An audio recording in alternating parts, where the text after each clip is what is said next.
Paul here at All Nation Soccer mid-March.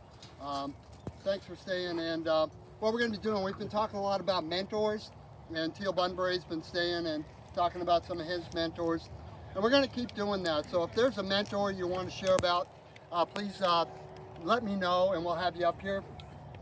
But we're going to talk a lot about relationships and friendships. We're going to sort of shift gears because, we live in a day, where you see everyone on their phones, and you got Instagram and Facebook and all these other apps that are sort of replacing relationships. And now we have AI. And, I got this used Tesla, and it has this thing on it where you push on the dashboard and ask questions. But if you forget to shut it off, it starts interacting with you. Like I'll be having a conversation with my wife and it'll be chiming in. And I made the mistake the other day of asking it to pray about that, because it started commenting about a situation. I said, could you pray about that? And it came up with this prayer like instantly, and I was like, there's something really bad about this. And so it's trying to, and we've got that, and then we've got all these humanoid robots coming in. And so you're going to be interacting with a humanoid robot that says everything you want to hear. And you can just see the destruction in the relationships. Like they got these algorithms that just tell you what you want to hear. So you got all these Republicans that are going one way, all these Democrats going the other way, and we're all like trying to kill each other whenever a political conversation comes up. There's no more like civil discussion with two people that disagree. It just gets so ugly real quick, and it wasn't that way when I was a kid. I grew up in a Greek household where we just pound the table and swear at each other, but that doesn't happen anymore. There's no arguments, there's no discussion, there's no interaction, there's no interchange of ideas. It's all being controlled by the AI and by the social media and by the mainstream media. And that's what's so great about the soccer is we get to come together and hurt each other and hit each other and bang into each other and encourage each other and play together and interact. It's like a new app called Friendship and Human Interaction, but it's not an app, it's the way it always was. So, and this week has really been a special week. I had a friend of mine, when I was 5 years old, I moved into a neighborhood and we would ride bikes and we would set things on fire, just things that normal kids did, and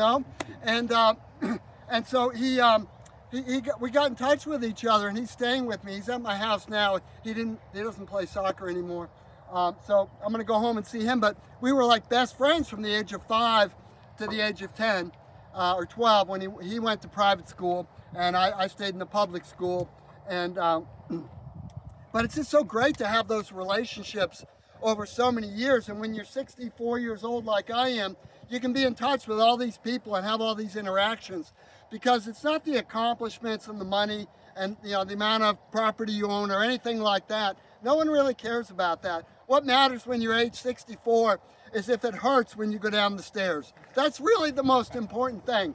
It's like look at Cy over there, It just, you don't want it to hurt.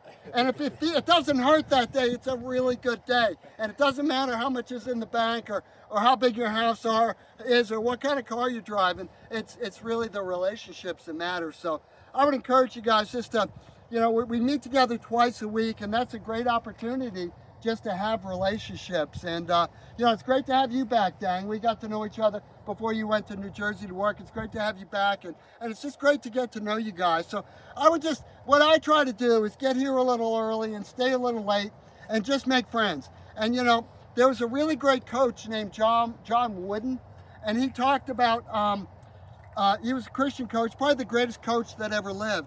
And he talked about the fine art of friendship. And this is something that's not really a talent of mine. I'm not like best friends kind of guy. I'm very analytical. I'm very in my head, and so I sort of have to fake it till I make it.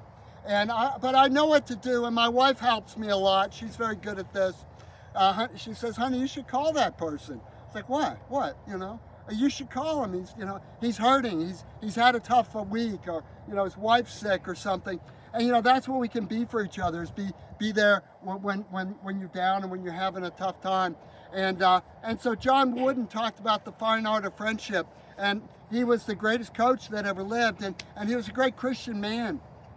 And we see Jesus was someone who just exemplified this so very perfectly. You know, if you read the 4 books of the New Testament, it'll take you a few days, but you'll see what a great friend he was to the 12 disciples.